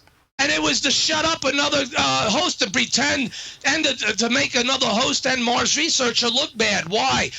Hoagland cannot have my name connected out there being more relevant than his, especially when he thinks he's going to be manipulating the president with his bullshit videos about what's really on Mars. Like they're going to listen to a guy who once did a deal with the Soviets, and now he's being punished for that. Don't give me no bullshit. I know you're out there, Wells, listening, and I know he was on the phone with you, prick. All right? And that's why I was recording you playing dumb. I could have counted you and said, hey, but well, look at this, all this bullshit tirade of 20 minutes, all for an obvious question where I could have easily said, but you read it the first time. You read it during the first interview. You staged this. No, but I got enough out of him because he said to me to lie to my listeners. Therefore, he'll lie to you. The ones who are paying him for that show is not the truth. The truth he will not reveal. Like Hoagland won't talk about UFO diaries, Wells will not admit and show that interview because it would show I was cordial, I was polite, everything was grand, you all would have loved me, and he couldn't have that. I didn't try to show him up. It's not my fault if he fucking didn't speak up enough at times to ask Dr. Gill a question, so that left room for me. I wasn't trying. It wasn't my show. I was being polite. Hey, Dr. Gill, tell, Mr. Wells about such and such or such and such. Then he would understand more. And the listeners, because I really was appreciating his help to get this all to the listeners, because I had a newspaper in Florida that was going to do an article on that show. That fell through. That would have got us a lot more signatures. Therefore, what he did to me to help Hoagland with, he did it to stop me and to hurt Dr. Gill, because that would gain me as a more notoriety, credibility under me as a Mars researcher and as a show host for the Martian Revelation, and Hoagland can't have that. And that's why Mr. Wells on the show previously, he was on with me, he didn't remember who Hoagland was. Now all of a sudden he comes back from this internet outage, not even 5 minutes, we're talking, and then he gets to the point, brings up Richard Hoagland. Where the hell did that come from? Why did he even bring him up? He was goading me, so I just shut up. I was like, I'm going to have him on again soon. I was like, that's good. Then he brings up Dr. Robin. And I said, yeah, it's a shame that happens to people. And I kept it respectful. Yeah, that's what actually makes it very obvious that he might have been talking to Hoagland, since he blatantly brought that up. He was trying to figure out what to do. He was trying to figure out what to do and make it look good without him looking like, what? A sinner. Right. He dug a pit for me, only to fall into it himself. We do have another clip here. Let's play that here. I got a couple to play, too, of just show the irony. I was getting too much Gary. But look at it this way. That you were kind of running as if you were interviewing him with me, with him, on your show. It may not look good to you, but the way I see it, your ass was saved. And I'll tell you why. Now, just listen to this, and I want you to get this, Gary. I'm doing you a favor. There's nothing in it for me whatsoever to destroy. Wrong clip here. Sorry about that. This is the clip we were supposed to play. Sorry about that, folks. Listen, Gary, it's almost 10 o'clock where I am, so I'm going to finish with this. You may not look at this as something good that happened by way of saving your reputation from damage. From what? How? How's this save me from what? I don't understand. How's my reputation? It was building my reputation for who I am to make this even help happen. What I'm trying to tell you is a guy who's talked on the program the way you're having this conversation with me now, which is really strident and really jacked up, plus being stoned, plus the presence of some on Dr. Gill's bio that doesn't belong there, that has to do with Enterprise mission. You went right back to that being stoned thing again. And the bio again. And the Mueller report. There's nothing to it. Yeah, it's incredible how he keeps going back to that. He keeps harping on that. Amazing. He's making excuses, so I would agree that I was at fault somehow, and I wasn't. But I was playing dumb because I was recording it. But is there any more to that clip? Oh yeah, here we go. And Richard Hoagland, that's not a good combination, as you should be spared from all of that.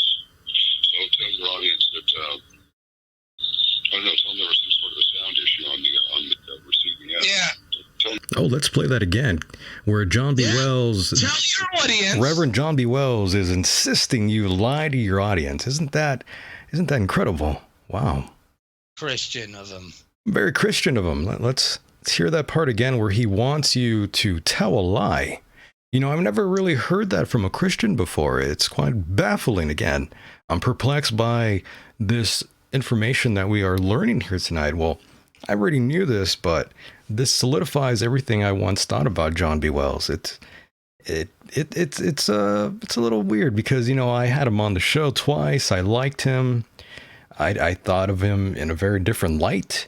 And then once he started doing that show on some radio station out there in Texas, I believe, that's when I saw this strange change come over him. Now he's like this reverend guy. So it's incredible to see this. Here we go. It's hypocritical. That too. It's very hypocritical. The hypocrisy and everything. It tastes good. It doesn't belong there. It has to do with Enterprise mission. And Richard Hoagland, that's not a good combination, as you should be spared from all of that. So tell your audience that, I don't know, tell them there was some sort of a sound issue on the receiving end. So I still get fucked, and we don't have a show. That you had it. Well, we don't, but Dr. Levin and I do. Yeah. And so I. Wow. So he gets See? to Just take a his minute. ball and go home, in other words. Yep. That's what he's telling you. We don't, but Dr. Gillivan and I do. Wow. I mean, it's like, holy shit. Then if he didn't want me on, why pretend to do a show with me and complete the show rushed?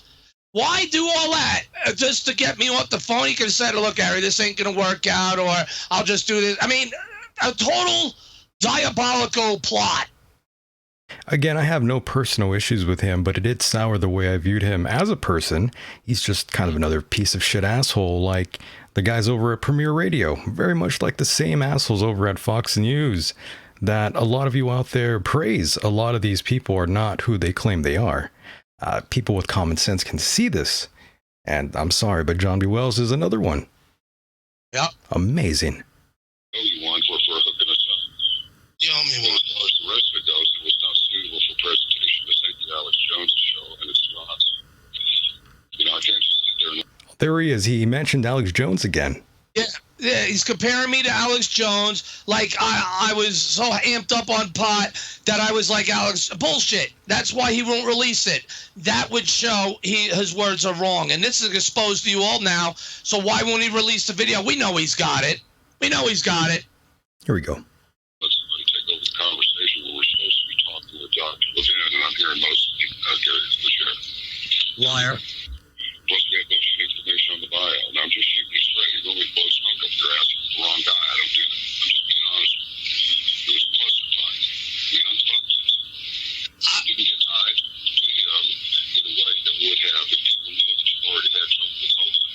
I don't think it would be very good necessarily for me to say, well, Dr. Levin, you were associated with Richard Hoagland, the Enterprise mission.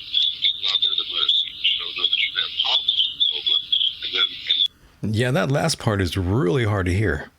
Yeah, I know. But he's basically trying to say if he had mentioned with me there that he was a part of Enterprise mission in Hoagland, you know, that's what he was saying. But I could have easily countered it again, but you read the right fucking bios the first time. How is it that you're reading I didn't ask the obvious, how is it you're reading it differently this time? He could have edited it from the old one, used the old one at least.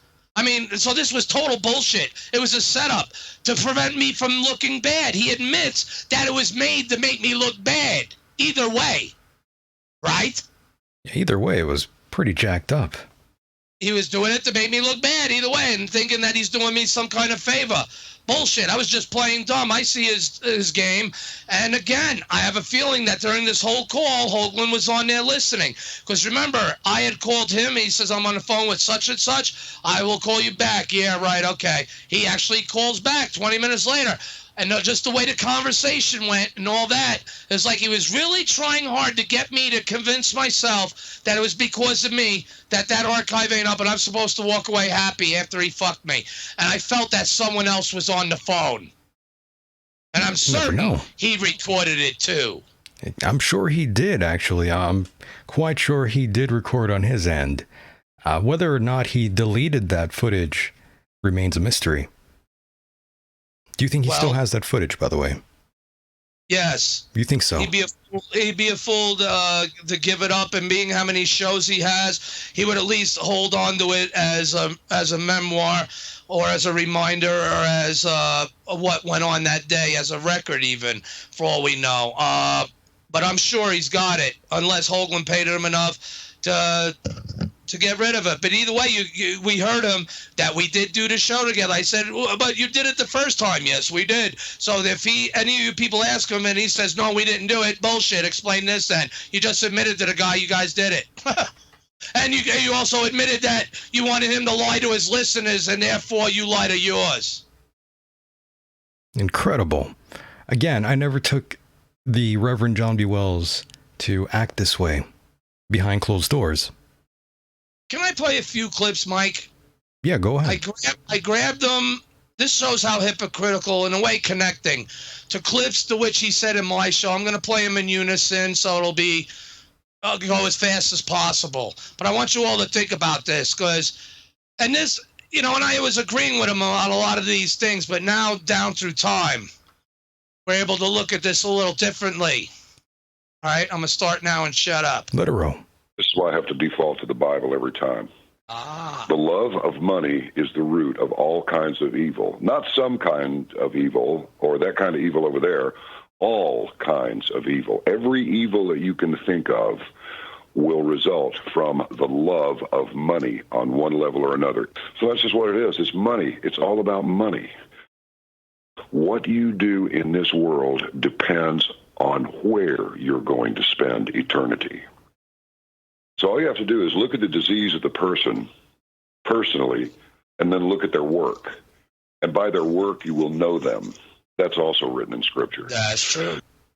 If it takes making them mad to motivate them to go and look and see if what you're saying and what I'm saying are true, well, then okay, we'll make them a little bit mad. If that drives them to find out the truth of things, we know what happened to Gary with the big bamboozle. And once you're shown, if you go, okay, now I get it. But if you're not willing to see it, then you can never believe it because your mind is closed. You are feeling the love go back and forth. Oh, yes, he's fucking me in the ass. Now, check this out. People have no idea what's going on behind the scenes. Yeah, I just wanted to play. Those are crucial clips from the conversation when he was on my show. But add that all up together. Hypocritical. That you don't know what's going on behind the scenes, right? He wanted to attribute to the Bible. The things he says he is now judged and condemned himself with. That's all I'm saying. Mr. Wells, you're a liar. And what you did to me, that's fine. You did to me for your little dark missioner homo freak out friend there, Hoagland, right? But get this, you sold your soul to hell. That's all I'm saying. You're in Wells' well to hell. You tried to do to me and able to do to me, fine. But what you really did that you're exposed to is that you lied to your own listeners. You're bullshitting them. This exposes you as the fraud that I'm sad to say that obviously you are. Okay? And that was wrong. So much was riding on that. We would have. The president would have seen it. My name would have been connected to it. Hoagland can't have that.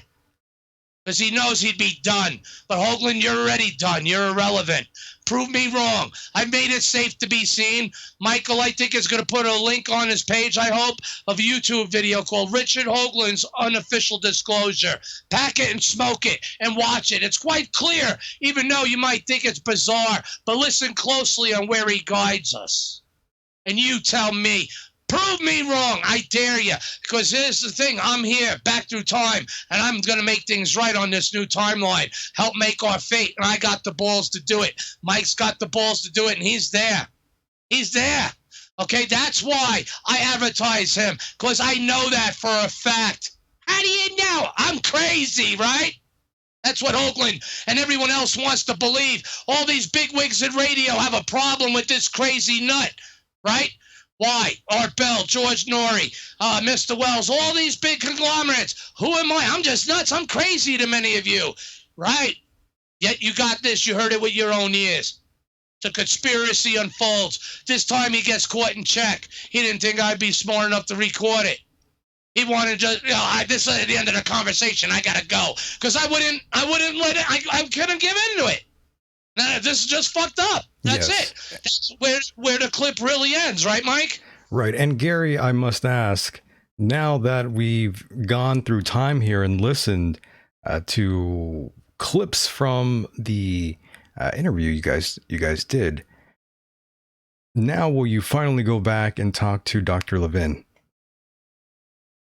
I'm gonna have to. I just feel bad because I feel like I wasn't able to do my job of what I'm here for, and I guess I'm letting it bother me, maybe. Is that what it could be? I feel embarrassed. I feel ashamed. He's 95, and I'm looking out for him. He deserves our honor, our respect. He deserves to be he's a hero of the American country. His place is deserved in history, is it not? I mean, seriously, is it not? His experiments discovered life on Mars. He was kicked in the balls. He's a real scientist. I'm kicked in the balls, and I'm an independent Mars researcher. You heard him say to Wells himself, I am not a visual guy. He doesn't interpret visually. That what referencing shadows, he was mean in the face. He knows who Hoagland is in Enterprise. I can't, it's hard enough with microbes. And when Dr. Gill was on my show, he said, well, those guys that deal with that are a couple levels up than I am. That was his exact words, meaning what? That's not part of his department. And he's right still on the surface, even here, when he told Wells that he has a hard enough time with microbes, let alone what's seen visually. So I was bridging the gap because I do come from that aspect of research, as you know, and I'm bridging the gap with someone who's a real scientist that this isn't about, but it was discovered the same year that they seen the face. It was discovered the same year that they noticed the Xenon 129, which is what? Nuclear weaponry had went off on Mars in the past. Speaking of which, where's Dr. John Brandenburg? He's doing good. I've had him on my show, a month ago, I believe, with Dr. Mark Carlotto. And he's still stating to that fact. And, in fact, he's validating and vindicating me in ways about those faces of Mars by telling us all this. During the end of the Viking missions, they lowered the crafts closer to the planet. They lowered them in the atmosphere to where they had special objectives to take imagery, and that these images, he believes, are from those batches, which he said is not in the public purview. Now, that's coming from someone very credible, and without getting the images, actually to prove it, he's given us proof because of who he is and his position throughout the years and all this shit, okay? And being also a part of Hoagland's Mars mission way back at a time. And SRI, we're right down the hall. The very next door, in fact, you had the remote viewing going on. All of this was done by the government. So that's why years ago when I showed Brandenburg these images, he laughed. Why do you laugh? And then he goes, ha, ha, ha, ha, Gary. There's a lot of craters on Mars, hey, Gary? There's a lot of craters. And I got what he was saying, and he reiterated that on my last show. There's a lot of craters out there, meaning that just exactly what I said to you on your show, Mike, that I learned from UFO Diaries. The Mars we now know is not the Mars they now know.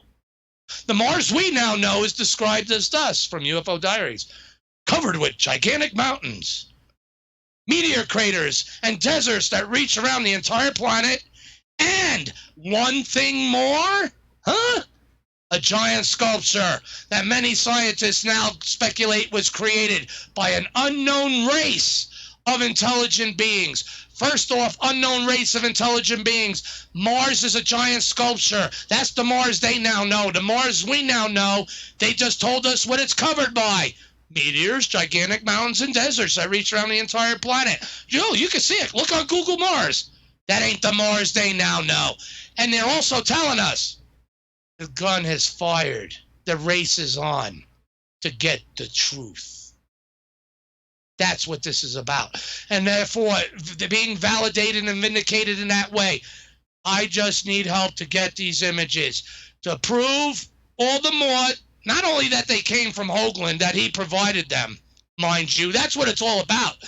He got pissed at me because I had the producers on after he said, someone here has to do the serious legwork because I'm too swamped at present, he put in parentheses. What? The swamp? The swamp that now Trump's draining? Think about it. These guys were acting like the Mueller report with this bullshit, this interview. Just like it. There's no there there. They created a whole scene to make me look bad. You see where I'm going? To create a lie and to perpetuate the lie. Why? They're in the same club together. Mr. Wells, are you a fucking Mason? You alluded to the Masons and talked about them a little on my show. Yeah, you've been saying that to me in private. Did you say your father was a 33-degree Mason who decided not to take his oath? Is that what he said? Yes, on my show. Now I'm starting to put 2 and 2 together. Because remember, these people talk to each other in code. Apparently these guys know the cat's out of the bag already. I can say it here clearly. I'm not a part of them. But someone taught me their language to go through a back door. You're unshielded, Hoagland. Like Shaka Zulu, he built a bigger shield and he came up with a better weapon to aim for the heart. My objective is not to aim for the heart. It's going to do that perpetually because of you. Failing to come clean, this code said, Hoagland. I know everyone here is confused. It don't matter. You hear it. Failure to appear will cause a warrant of arrest to be issued like Koza law. You don't show up to court when you're summoned. What happens? You get a warrant issued, right? The warrant issued was described as thus. Your chest shall be cracked open. Hundreds will appear at your funeral. Now, I was told by George Haas and certain others who remain nameless later in my investigation that when you join the Masons, or even after the 3rd level, your initiate or whatever it is that begins your, I don't even want to know. I'm not going to knock on that spooky building either for the truth. When one of them, a 33-degree one, told me who provided them. Hoagland, he's got them. I want them. I don't need them. They gave me something. They taught me a primitive, a language that I came to call 33. Therefore, that's the code language that I was taught. Therefore, if I'm communicating and doing this, and they're not, but that's how they communicate. They're doing it to hide this shit from us. I'm doing it to expose them. So, who's to really blame here? Who's the real crazy one? I know how I sound, but look at the advantages. Look at all these bigwigs. Look how, I mean, that's the only thing that makes sense. And it's to keep the truth from you. Remember that. Amazing. Gary, I do want to thank you for being a part of the program, but we will be shutting this down soon here. Yes, and Gary, before we cut you loose here, any final message to either John B. Wells or Richard C. Hoagland? The stage is yours. Hoagland, you once made me want to believe when we had a falling out, I'm John Connor. After going on an hour and a half, 2.5 hours up to discussing about Sarah Connor's dream, writing something on the table while Termy was playing with the kid. Terminator 2, she carved something in the table, no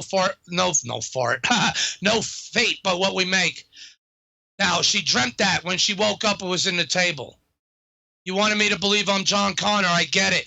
Everyone, go to thefacesofmars.com, click on the archives, click on the archive link, a couple shows before John B. Wells called Adventure in Time, Tale of Two Captains. I'm not going to say nothing, pack them and smoke them because it's going to become more real and relevant. Mr. Hoagland, Wells, you can't stop fate. And fate is that, obviously, you guys are at your fate's end. You're exposed. And that's all I'm going to say. And even though you hurt me, you really hurt Dr. Gill. That's what bothers me. And all the people. You lied to everyone else to where we, by these actions, would have helped usher in the Martian revelation. But you and others couldn't have that. Because these are the secrets you guys hold most bound and don't want us to know, let alone go. But the Martian revelation in me is here to stay. And with people like Michael Deacon with the balls to do so, I'll continue waving his flag, show with a flag even, to steer you to it. Why not? He's more real than you, Wells. I'll fucking stab someone. More real than you, Hoagland. So just know in time, the Martian revelation is upon them. And they're the losers. That's all I'm going to say. There's a new time and a new day and age and the end of days. And that's what? The Martian revelation. Thanks, Mike. www.thefacesofmars.com. Amazing. Thank you so much, Gary. We'll talk to you very soon, my friend. Thank you, brother. Take care. Yes. All right, bye-bye. Bye-bye. And there he goes, ladies and gentlemen. That was one Gary Leggiere. Very fired up. Love the energy indeed. And that's true. I will fucking stab any of you out there if you come up to me and I'm in a bad mood. Definitely. I will stab someone. I'm not even joking. And I want to thank all of you out there for listening to another great edition of the program. Thank you so much for being here. I'm Michael Deacon. And with that said, the world is a mysterious place. and life itself is a mystery. Until next time, good night, everybody.